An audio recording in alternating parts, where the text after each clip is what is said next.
Ils sont dans la même loge franc-maçonnique à Perpignan, d'après mes informations que je tiens d'ERG. Un maire est d'office président du conseil d'administration d'un hôpital psychiatrique de sa ville.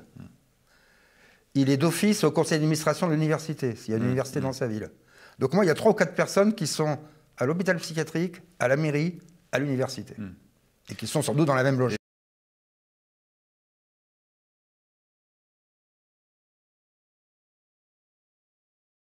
Vous dénoncez alors le scandale connu de filières de faux diplômes dans les universités françaises et vous vous livrez auprès d'un journaliste du Parisien. Qu'est-ce qui va se passer à partir de ce moment-là?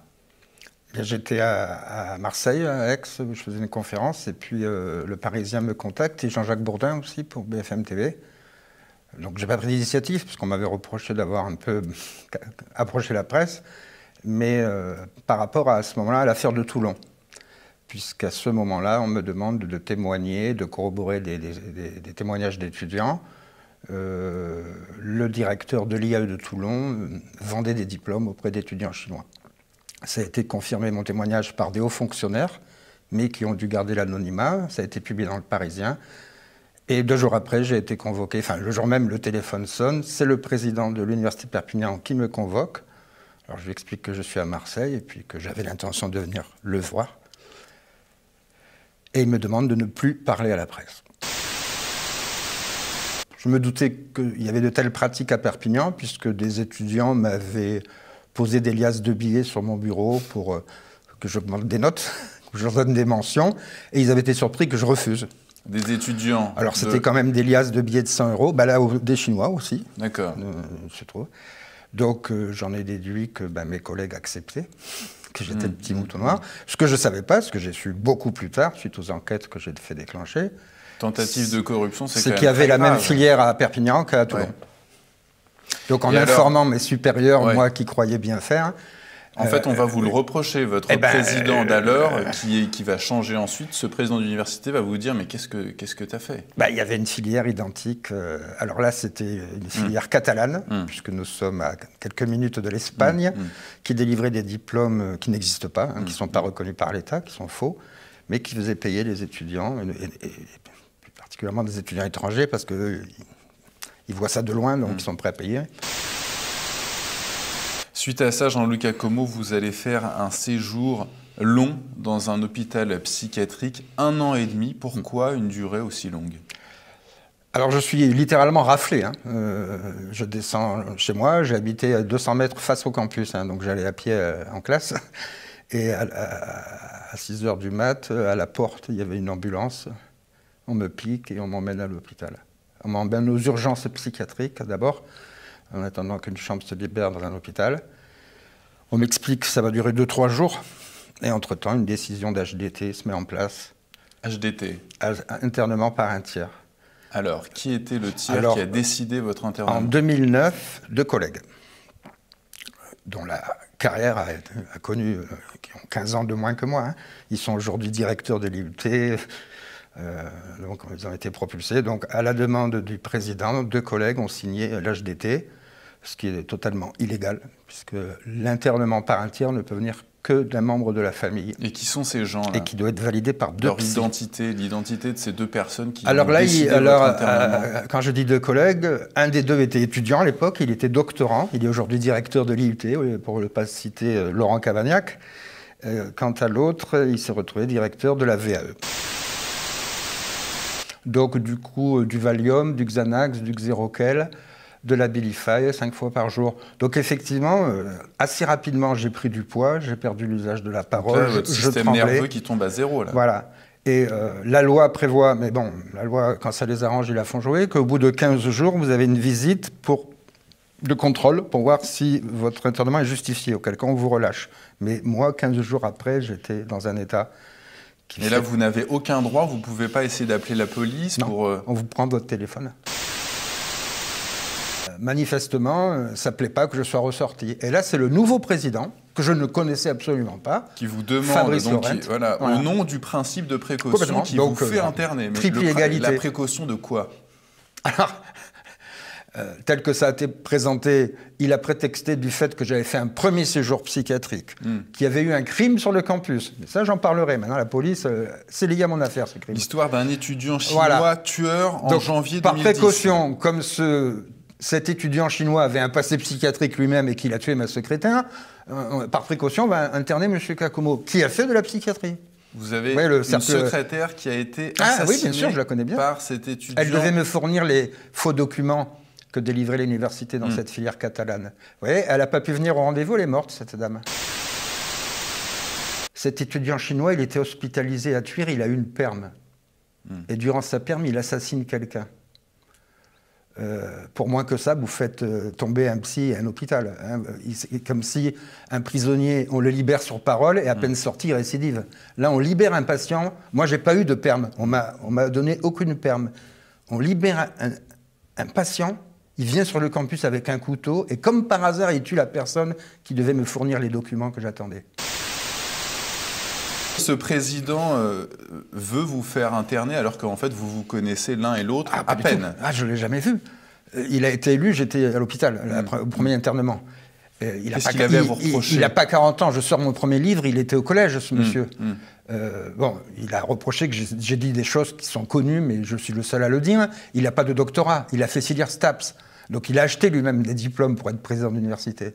Donc ça, en fait, c'est une histoire de vengeance. Il a voulu se venger de vous. Et ça mouille très haut, puisqu'il a reçu de François Hollande la médaille du mérite. C'est pour ça que je suis particulièrement honorée, en même temps très fière, vous l'avez compris, évidemment, pour certains traits de votre parcours, de vous remettre aujourd'hui cet insigne dans l'Ordre national du mérite. Monsieur Fabrice Lorrain, au nom du Président de la République et en vertu des pouvoirs qui nous sont conférés, nous vous faisons chevalier de l'Ordre national du mérite. Donc il s'agit de Fabrice Lorente. Voilà. Alors, il ne me connaît pas personnellement. Donc, mon intime conviction, c'est que lui-même, il a exécuté les consignes de son prédécesseur, qui est à l'origine de mon premier internement. Il a fini le travail en échange d'une promotion, en échange de faire 2 mandats, ce qu'il a failli faire, à la présidence. Parce que ce monsieur voulait faire 2 mandats comme président d'université, puis ensuite maire de Perpignan, sachant que la mairie contrôle plus ou moins l'université. Là, il n'y avait eu aucun jugement pour décider de votre internement, en réalité. Non, c'est une rafle. Il y a aucun... Il faut normalement, dans un état de droit, on dit ce que la loi a fait, la loi peut le défaire. Mais moi, j'ai été interné sans jugement. Il y a un juge qui vient de l'extérieur et qui signe un papier et un avocat qui, vous dit, qui me représente. Dans votre chambre. Voilà. Eh ben, viens me chercher dans ma chambre. Moi, je bredouille 3 mots. L'avocat, il récite ce qu'on lui a dit de réciter. Parce que, là aussi, les enquêtes de police ont montré que l'avocat qui était censé me défendre était payé par Fabrice Lorente. Il était connu, celui qui m'a interné. D'accord, ouais. Donc, une mascarade totale. On m'a accusé de la théorie du complot. Bon, il y a un journaliste qui a dit... à mon honneur, la théorie du complot n'existe pas, mais sa mise en pratique, oui, et vous en êtes un exemple. Alors en fait, le psychiatre complice, que depuis j'ai saisi l'ordre des médecins, le docteur Boxus, a prescrit 14 séances d'électrochoc. 14 séances d'électrochoc. Donc les séances d'électrochoc, le lundi et le vendredi. On vous colle des électrodes sur la tête et on envoie du courant. On vous fait une anesthésie générale et on provoque artificiellement une crise d'épilepsie. Il n'y a aucune ça se fait explication scientifique. Ça se fait aujourd'hui, ça. Ah bien sûr. J'ai pu comparer un psy qui était clairement complice de son donneur d'ordre, Fabrice Lorente, et qui avait pour mission de me pousser au suicide. Mais qu'est-ce qui unit ce médecin Boxus qui vous prescrivait de la sismothérapie et ce président d'université qui avait décidé... Plusieurs choses. Dites-moi. Ils ont fait leurs études ensemble à Aix. Ils sont dans la même loge franc-maçonnique à Perpignan, d'après mes informations que je tiens d'ERG. Après votre 2e internement, donc vous retrouvez votre poste au sein de l'université alors que M. Lorente est toujours président de l'université, mais il va de nouveau essayer de vous faire interner de force. Oui. Comment est-ce qu'il va s'y prendre? Alors là, il passe par la directrice de l'IAE que dont j'ai contribué à la création à Perpignan, donc, dont la direction me revenait, Madame Christine Pagnan, qui elle-même n'a aucun doctorat ni en économie ni en gestion et qui dirige un IAE, c'est-à-dire un institut d'administration des entreprises. C'est du jamais vu en France, si ce n'est dans le monde. Donc, qui est agrégé du secondaire, donc qui est une prof de lycée. Donc, justement, là aussi, il y a Anguille sous roche. Donc, cette dame signe une 3e procédure d'internement à mon encontre. Parce que M. Lorente donc, a démissionné. Voilà, il a été démissionné. Parce que vous avez lancé une action au pénal contre lui. À Montpellier. Pour internement abusif. Donc il n'a pas pu finir son mandat. Au pénal. Et il devait y avoir une audience le 22 juin, mais qui, semble-t-il, sera reportée en septembre. Il a donc démissionné de ses fonctions pour se préparer à cette audience. Il devait d'ailleurs en parallèle être candidat à la mairie de Perpignan. À la mairie de Perpignan. À l'écouter, il était déjà le futur maire, ce qui était très possible. Il voulait faire état de son bilan à l'université, son bilan glorieux, pour prendre la mairie.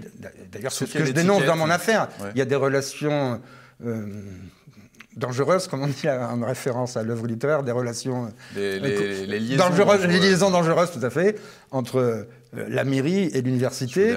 Et là, dans mon affaire, sachez que ça, c'est le cas dans toutes les communes de France, un maire est d'office président du conseil d'administration d'un hôpital psychiatrique de sa ville. Il est d'office au conseil d'administration de l'université, s'il y a une université dans sa ville. Donc moi, il y a 3 ou 4 personnes qui sont à l'hôpital psychiatrique, à la mairie, à l'université. Et qui sont sans doute dans la même logique.